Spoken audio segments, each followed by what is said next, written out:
Antes de começar este vídeo, não esqueça de deixar o seu like, se inscrever no canal e ativar o sininho de notificações.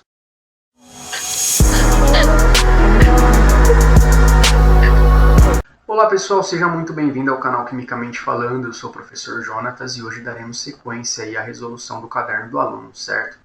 Então se você não assistiu a aula anterior, acesse o link na descrição, assista e depois você retorna aqui. Se você já assistiu, pessoal, nós vamos abrir o caderno agora na página 42, lembrando que nós viemos falando sobre energia, né? A criação da energia elétrica, por exemplo, no fenômeno aí que é o raio, essa relação de cargas elétricas, então apareceu esse nome, cargas elétricas, para nós, atração, né, cargas negativas, positivas, apareceu para nós, por exemplo, condutibilidade elétrica, né, condutividade elétrica, que é uma propriedade aí que os materiais têm da corrente passar por eles ou não. Apareceu para nós, por exemplo, né, condutores, isolantes, a diferença entre eles. Então eu imagino que neste momento tudo isso para você ainda fica meio, né, vago. Por quê? Porque se existe uma corrente elétrica, uma transição de cargas, a gente precisa reconhecer essas cargas, saber quem são elas, de onde elas vêm, como que isso se dá na matéria, por exemplo, e isso vai começar a ficar mais claro para nós agora. Então, se você estava meio perdido, não tem problema. Porque quando a gente começa a estudar a matéria, a gente precisa estudar uma coisa, né, importantíssima dentro dela, que é o átomo, que é justamente ele que vai explicar para nós de onde vêm essas cargas e como elas se comportam dentro de um material condutor ou isolante. Então agora o conteúdo ele vai começar a ficar mais claro, tudo bem? E é proposto para nós aqui na página 42, já dando início aí na atividade de número 3, a história do átomo. Só que a história ela conta um período, e todo período tem um início.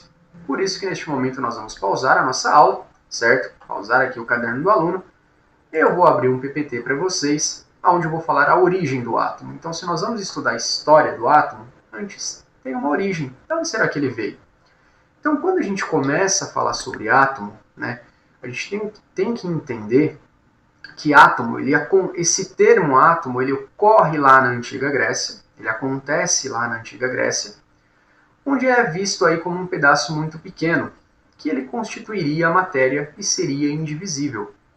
Quem fez esse trabalho foram dois gregos, Leucipo e Demócrito, e eles entendiam que toda a matéria seria formada por átomos, por pedaços pequenos.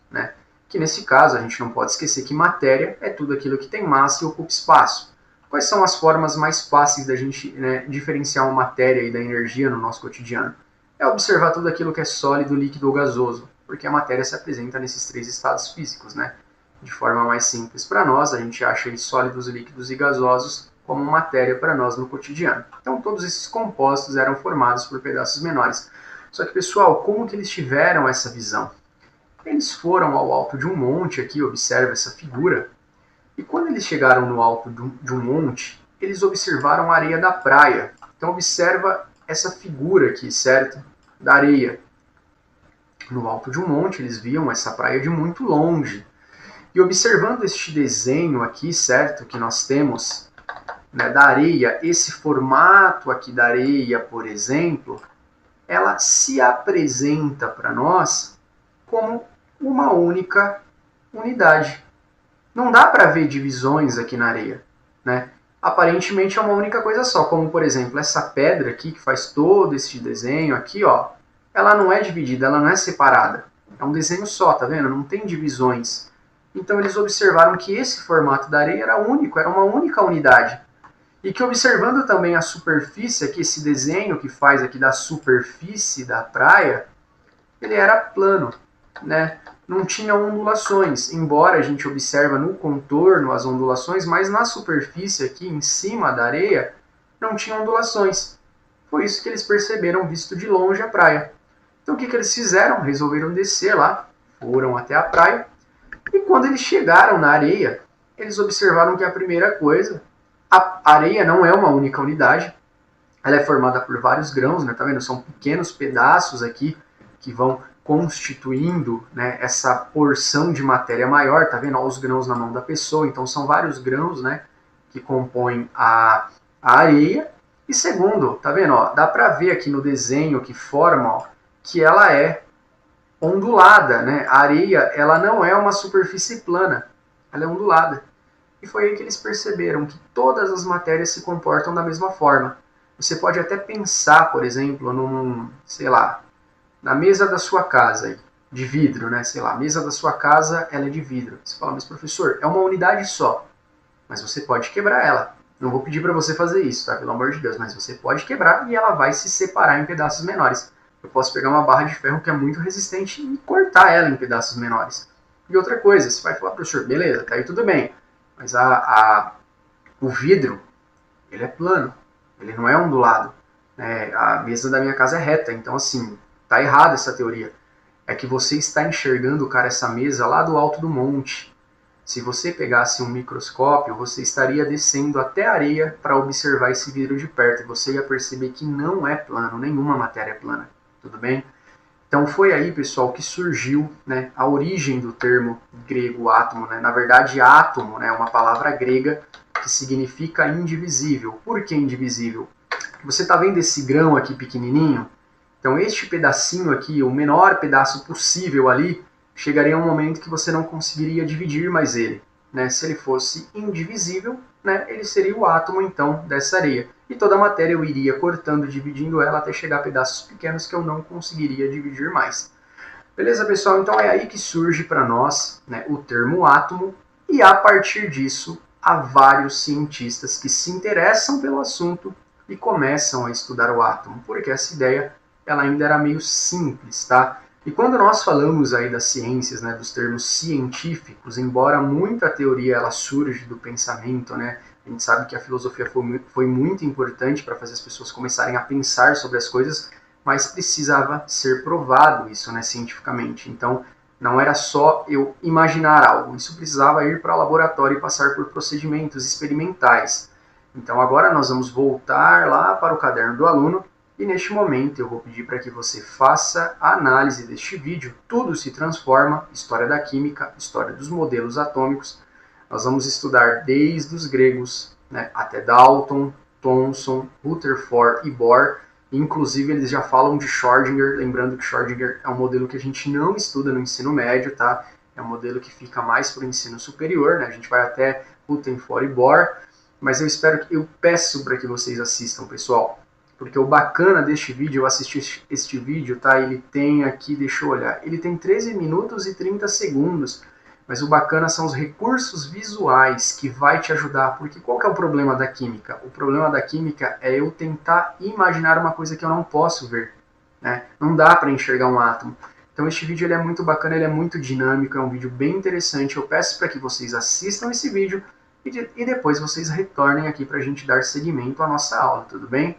Pessoal, imaginando que vocês assistiram ao vídeo, né, de todos os modelos que foram trabalhados neste momento, nós vamos voltar lá no modelo atômico de Dalton, que, se eu não estiver enganado, vocês já estudaram isso lá na primeira série, o ano passado, então não é para ter tantas surpresas, mas se você observar, a gente estuda o modelo atômico de Dalton, né, é como uma revisão apenas, tá? Até a atividade 3D, porque a partir da atividade 3F, ou melhor, até a atividade 3Z, né? Porque a partir da atividade 3F nós vamos começar já a trabalhar o modelo de Rutherford, que aí a gente vai entrar num assunto mais complicado, digamos assim, né? Um assunto um pouquinho mais difícil de se compreender, né? Porque o modelo atômico de Dalton, a teoria dele não é tão difícil de se trabalhar, tudo bem? Mas se você já assistiu aquele vídeo, então nós vamos retomar aqui o modelo atômico de Dalton, certo? Vou voltar aqui ao meu PowerPoint. E nós vamos lembrar o seguinte, tá? John Dalton é a primeira pessoa aí que começa a estudar o modelo atômico, né, dos gregos. Ele pega o modelo atômico dos gregos e em cima daquele modelo ele começa, né, a propor novas ideias. E a partir, pessoal, das teorias, né, da teoria aí de Dalton, ele propôs algumas informações que são importantes para nós. Primeira, átomos formam todas as matérias, lembrando que isso os gregos já falavam, né, que a matéria é formada por átomos, então os materiais, aí, todas as matérias que a gente conhece é formada por átomos. Existem átomos com propriedades iguais e diferentes, dessa forma existem átomos iguais e diferentes, né, porque se só existisse um tipo de átomo, só haveria uma única matéria no mundo. Por que nós, seres humanos, somos todos diferentes, né? cabelo, cor da pele, né, estrutura, a fisionomia do rosto, algumas características, dependendo da região, muda de um para o outro. Porque somos formados por pessoas diferentes. Não somos filhos do mesmo pai, por exemplo. Imagina se todo mundo fosse filho do mesmo pai, seria todo mundo parecido, né?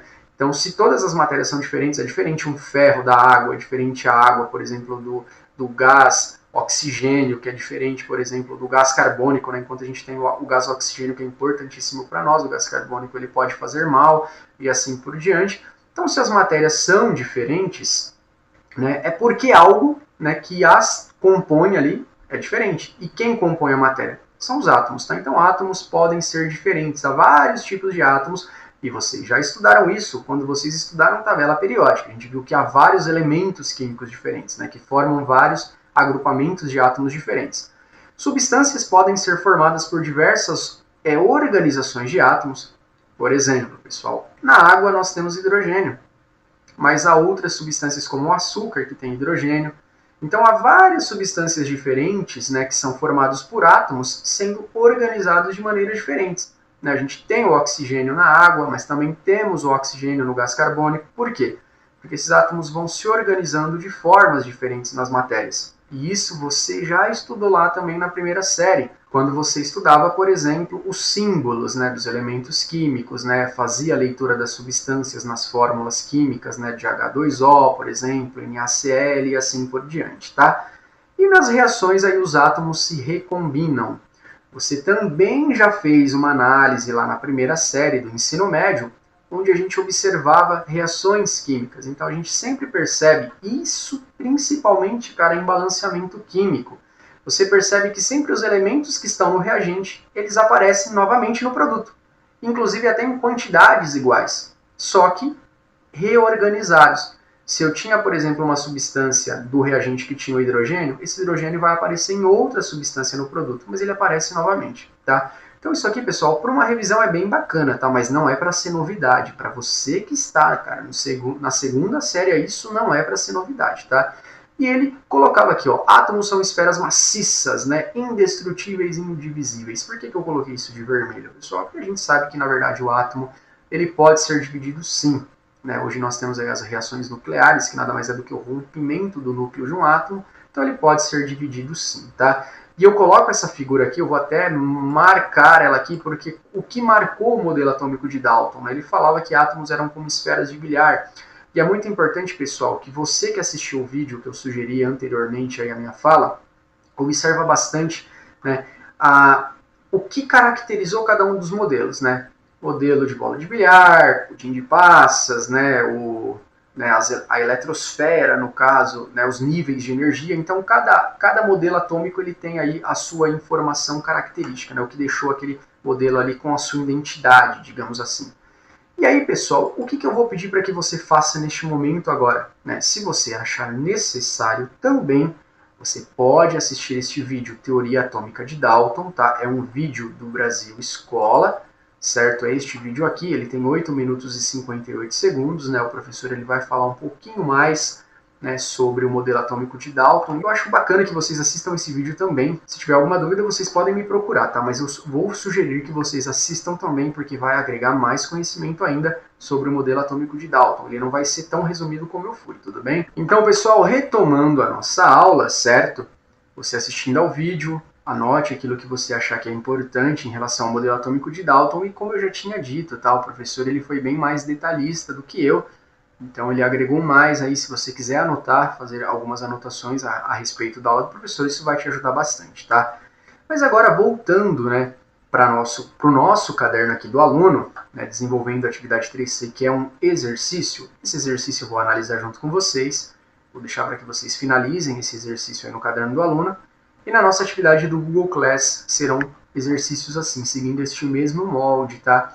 Que vocês já trabalharam lá na primeira série, então vocês vão conseguir desenvolver isso de boa, como se fosse uma revisão, tudo bem? Então, para Dalton, né, átomos eram esferas, né, ele enxergava o átomo aí como uma esfera. Então, o que eu observo nesse desenho é que ele apresenta para mim, né, uma forma geométrica, que seria o círculo, e colorações diferentes. Então, a primeira análise que eu vou fazer é das esferas, porque cada bolinha aqui dentro representa um átomo. Então você vai contar para mim. 1, 2, 3, 4, 5, 6, 7, até ter a quantidade total de átomos e colocar aí no seu caderno do aluno. Lembrando que as esferas representam os átomos. Na segunda pergunta, né, na A ele colocou quantos átomos nós temos. Na B ele vai colocar quantas moléculas temos no total. A gente precisa lembrar aí, pessoal, que na natureza esses átomos se ajuntam. E nessa junção surge para nós as moléculas. Então, o agrupamento que eu tenho dessas esferas formam uma molécula. Por exemplo, neste desenho aqui da ponta, eu tenho 3 bolinhas. Mas elas não estão sozinhas. Elas estão juntas. Então, estes 3 átomos aqui formam para mim uma molécula. Aqui eu tenho 2 moléculas, 3 moléculas. Aqui está bem próximo, mas não está junto, ó. 4 moléculas, 5 e assim sucessivamente. As esferas são os átomos e a junção entre essas esferas formam as moléculas. Aí ele vai perguntar para você, quantas substâncias diferentes há no sistema, certo? Então, as substâncias, elas vão ser divididas de acordo com as moléculas que nós temos. Por exemplo, pessoal, eu vou até mudar a cor da caneta agora, vou fazer substâncias de cores diferentes, tá? Vou marcar aqui, vou circular primeiro a substância que eu vou classificar como azul. Então, essas 2 bolinhas aqui, ó, essas 2 bolinhas, esses 2 átomos vermelhos, formam uma molécula, digamos assim, tá? Uma molécula de 2 átomos vermelhos. Então, isso... Poxa, não mudou a cor, não. Deixa eu mudar novamente, tá? Então, isso representa para mim... Isso representa para mim uma substância formada por 2 átomos vermelhos, certo? Esse desenho é igual a esse outro desenho aqui? Não. É bem parecido, porque tem 2 bolinhas vermelhas, mas neste que eu circulei de azul também, há 2 bolinhas pretas. Então, não são moléculas da mesma substância. Quais moléculas eu tenho parecida com essa? Eu tenho essa e mais essa. E tem mais uma aqui perdida, né?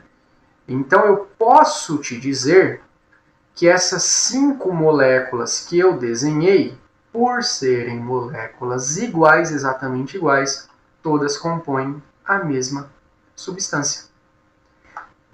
Vou mostrar agora para você um outro exemplo. Então vou pegar agora aqui, vou mudar pela cor verde. Essa molécula aqui é formada, né, pela junção de 3 átomos, e a junção desses 3 átomos formou uma molécula, enfim. Mas essa molécula aqui, ela é igual a outra molécula? É igual a essa molécula dessa ponta e essa outra molécula aqui.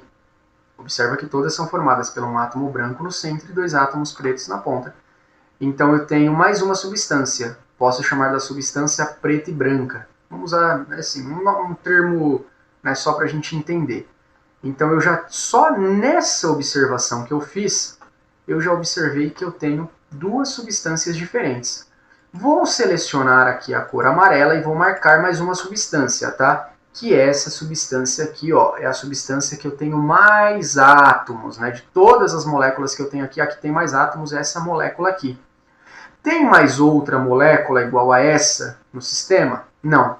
Então, dessa substância aqui amarela, digamos assim, né, que eu circulei de amarelo, dessa substância eu tenho apenas essa molécula. Mas se essa molécula é diferente das demais, é uma substância que aparece para mim.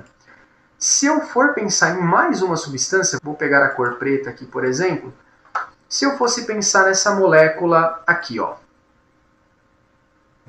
então já aparece para mim uma 4ª substância.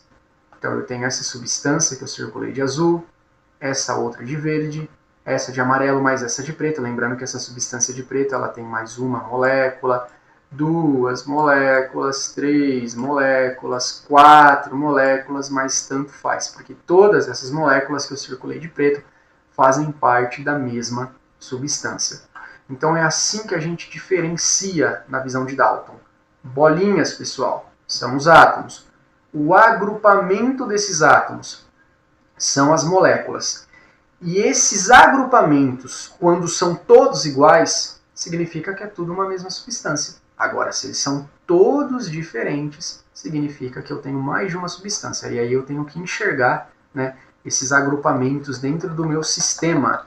E aí, pessoal, só para a gente finalizar, né, a última pergunta, que é a D, é colocada assim: e quantos elementos químicos diferentes há? Aí a gente analisa pela cor. Eu tenho a cor vermelha, um elemento químico, a cor preta, 2 elementos químicos, a cor branca, 3 elementos químicos, e a cor azul, né, 4 elementos químicos diferentes. Tudo bem, pessoal? Eu espero que vocês tenham entendido, tá? Eu vou só fechar essa representação. E aí, pessoal, para a gente finalizar, nós temos a atividade 3D, que vai pedir para que você faça a definição de uma substância pura, tá? Lembrando, cara, que nós já falamos sobre água pura, né? Por que eu falava para você que na natureza a água não é pura, né? Só se tem água pura quando você faz a água destilada, por exemplo. Porque na água tem outras coisas. Então, o que seria uma substância pura? Seria uma substância sem mais nada misturado. O que é uma substância simples, tá? Na visão de Dalton, como nós já vimos, é uma substância formada por um único elemento químico. Analisando até essa figura, quais são as substâncias simples? São aquelas substâncias que são compostas pelo mesmo elemento químico. E como nós já lemos aqui, né, no exercício D, quantos elementos químicos nós temos? Né? Nós analisamos as cores. Para saber a quantidade de elementos, nós analisamos as cores diferentes. Então eu já posso ver que essa molécula aqui, olha, que tem elemento branco e preto, é uma mistura. Então ela é uma substância composta por dois elementos ou mais. Então as substâncias simples para mim vão ser essas moléculas que só têm bolinhas vermelhas e as moléculas que só têm bolinhas pretas, tá? Então, voltando ao exercício 3D, pessoal, uma substância simples é aquela que apresenta um único elemento químico. Tá? Se você tiver 2 ou mais elementos químicos, no caso de Dalton, né, 2 ou mais cores em uma mesma molécula, você tem uma substância composta. E o que seria considerado uma mistura? Uma mistura, eu posso dizer que esse desenho, né, ele representa uma mistura. Se eu fechar esse sistema aqui, ó, guardar todas essas moléculas dentro de um recipiente, vai ter apenas uma única substância aqui? Vai ser apenas uma única coisa? Não. Eu tenho várias substâncias diferentes. Nós já analisamos o que é uma substância. Então, se são várias substâncias diferentes, está tudo misturado para mim. Então, isso é uma mistura. E aí ele coloca aí exemplos de uma representação utilizando os modelos de Dalton. Você pode fazer um desenho, tá? Mas eu não vou pedir para você fazer isso a critério avaliativo, tá? Isso fica ao seu critério para desenhar na apostila. Vai ficar meio difícil de eu fazer uma devolutiva de um desenho, tá? Mas fique à vontade, você pode até fazer, tá? Mas no Google Class, na nossa atividade dessa semana, eu vou cobrar apenas essa análise aqui, né, observando essas imagens, colocando para mim quantidade de átomos, de elementos, moléculas e substâncias. E se o sistema ele é puro ou não. Pessoal, um grande abraço, fiquem com Deus e até a próxima aula.